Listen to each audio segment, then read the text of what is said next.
This is Louise for MMA Crazy, and I'm here with one half of the co-main event, Corey Anderson. How are you feeling today? Feeling good. How about you? I'm feeling good. How are you finding Germany, and when did you arrive here? Germany is wonderful. Me and my coach, we got here Monday morning. Actually, no, excuse me, Tuesday morning. But we just walked around a lot. Since we've been here, explored, it's definitely a nice place. I can see myself living here in the future if I had to. And tell us about how this came about. Obviously, this is short notice for you. How does this fight come together? Well, it was Thursday before last. I was up at the PFL in DC corner, and I sat with my manager, and he got a call from a Lily TV coach or somebody saying that he just got hurt and he couldn't fight or whatever. And I was just sitting like, yo, I'll take it. Forget who's fighting Glover, right? I'll take it. Like, you sure? Like, yeah. Then Sunday morning, I got the call that morning, like, you got the fight. So I was like, all right, 2-week notice, let's get it. And he's ranked number 3, I think it is, in the division. So how do you assess Glover as an opponent for you?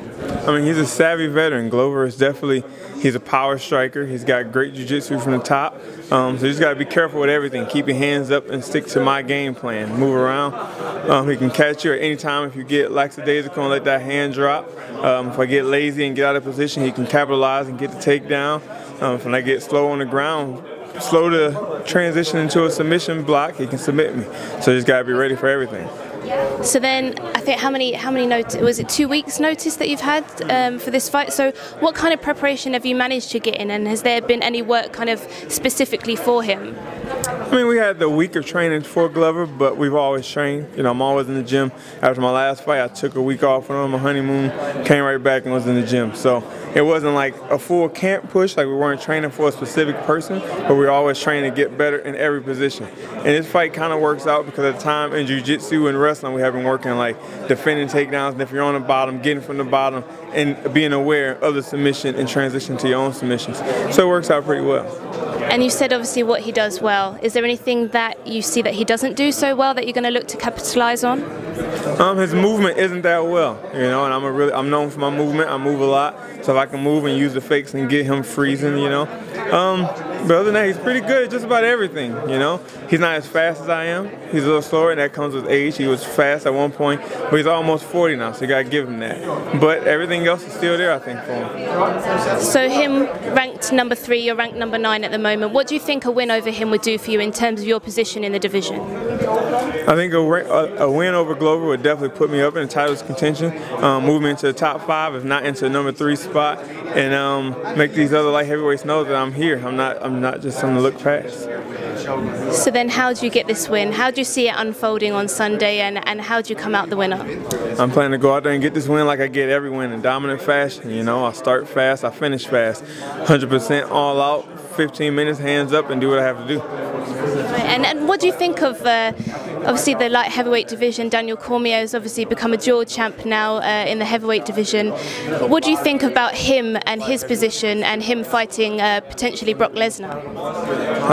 Nothing but respect for DC. You can't hate on the man because he got 2 belts. A lot of people are upset because they want the light heavyweight belt. They want to fight him for the belt. But the man, he did his time. He did what he needed to get to this position. He's clinched his belt at the light heavyweight, and he went up to heavyweight, and he won that belt. So what can you say? Now he's a 2-division champ, and he can go back and forth if he wants. So right now, you know, it ain't like he's been ducking 205 fights for years or something, like Conor ducked for his belt forever. He's only missed 1 fight. You know, he went to heavyweight 1 fight, so he can come back down 205 and go back up. But as of right now, I'm happy for DC. I'm glad he achieved what he wanted to do. Congratulations, sir. But when he comes back to defend that 205 belt, hopefully I'm one of the ones to get to fight for it. And what do you think about him fighting Brock Lesnar? What do you think about? Did you watch the call out there in the octagon? What did you think of that? And then what do you think about the fight? The fight against Brock Lesnar, I think that's like more like a circus act. You know, I don't think Brock deserves that. There's plenty of people out there. A friend of mine, Curtis Blades, who's right now ranked number 3. He dominated Alex Overeem his last fight. He's put in his time. He paid his dues. I believe someone like him should at least deserve his name in that title contention shot.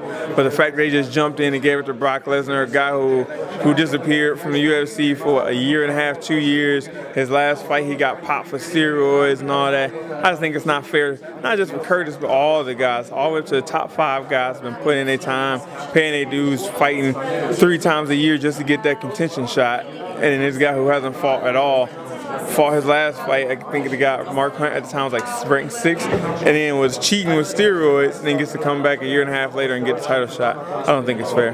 And the fight, the matchup itself, I think DC is just going to take it to him.